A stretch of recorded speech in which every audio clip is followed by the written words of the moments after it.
So I believe we're live now. My name is Alexander Hagan. I'm the CEO of a small, medium sized tech company, and I want to speak to you tonight about the California gubernatorial election. Uh, my wife is Latina. My children are therefore half Latina. They consider themselves Latina. My wife is from Chile. And Javier Becerra is not Sitting Bull. He is not Claudia Scheinbaum. He is not Che Guevara. He is not Fidel Castro. He's not Gustavo Petro. He's not Gabriel Boric. Javier Becerra is a corrupt and incompetent insider. And this is extremely clear. And it is mind boggling that 2 weeks before the election, he comes out and says that Chevron isn't the bad guy. By 2100 AD, we are going to be facing a climate between 3 and 6 degrees centigrade, maybe even higher, in a business as usual scenario, meaning we get right wingers like Trump and Millet and whoever else, uh, and then centrists who go along with the fossil fuel agenda.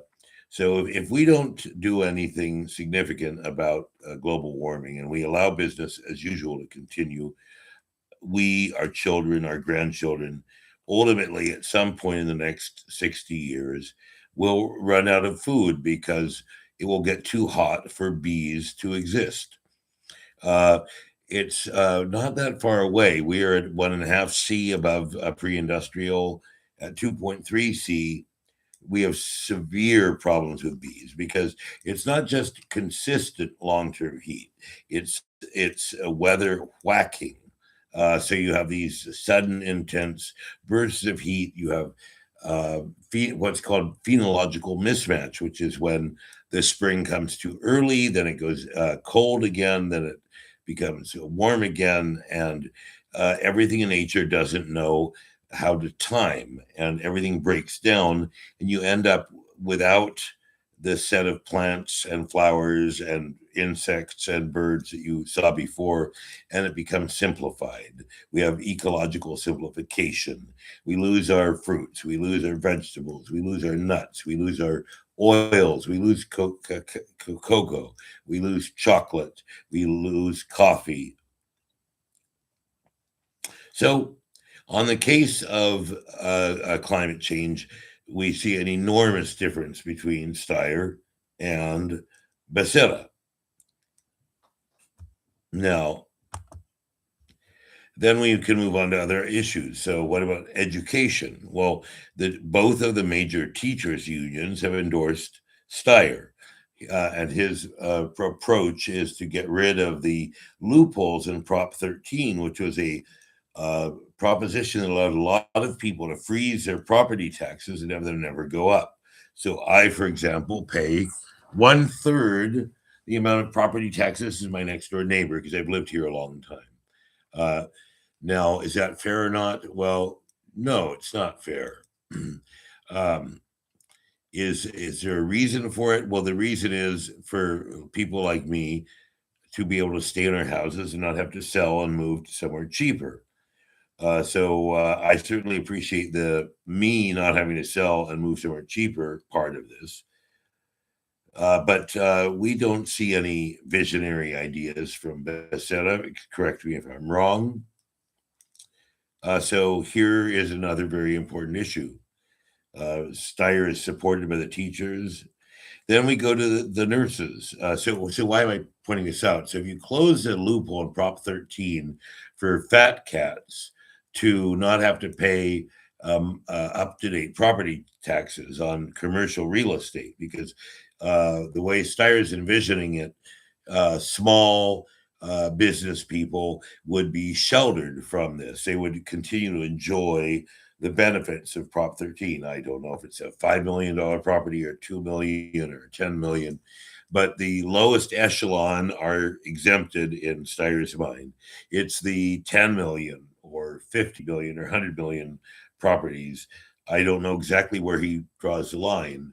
of the fat cats. And those guys then have to pay their fair share, and they can go straight into education, which is where property taxes have a hard coded funnel in our state budget, as far as I understand it. So he's much better on climate, and he's much better on education because whatever rhetoric uh, Becerra adopts towards the end of this primary, the teachers have thrown their lot in with Steyer, and Steyer has a coherent and very explicit plan to improve funding of education. Of course, in my opinion, you should not have rich districts be able to funnel their money to themselves. All the money from education should go to the state, and then the state should, without any fees, maybe a 1% fee for administration, just turn it right back around. And every school district, regardless of their income, should get the same amount of funding per pupil. It's ridiculous the way we have it set up currently, which just increases inequality. And America was based on equality. It's un-American, in my opinion. And I think I could make a case for this if we went through the sentiments of the American Revolution. I don't think the American revolutionaries would have supported the idea that wealthy children's parents' property taxes would go to their school and poor children's property taxes would go to a different school, and we would have completely different educational outcomes.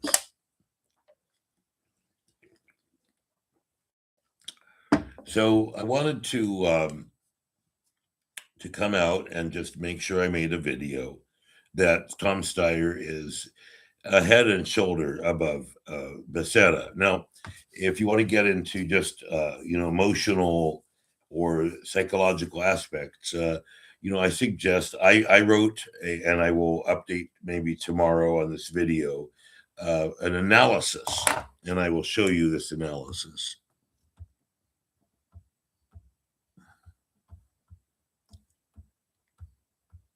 Oh well, it's too difficult. I'll have to put it in the underlying text.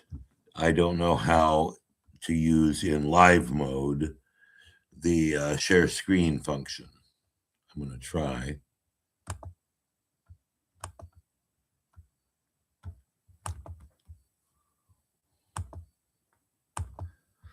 No, we'll have to leave it at this. So I went over the fact that, okay, so why is Becerra not Che Guevara, not Gabriel Boric, not Gustavo Petro, not Lula da Silva, not Fidel Castro, not Che Guevara? What is wrong? What's going on here? So, this is a big problem with identity politics. So we have this idea that if we nominate a Black person or a Hispanic person or a woman to a high office, that this shatters boundaries. And this is true, but you need competency. And the problem with this Becerra, they, precisely because he's Latino, made him the head of Health and Human Services under Biden. And there's very little complimentary about his time there at Health and Human Services.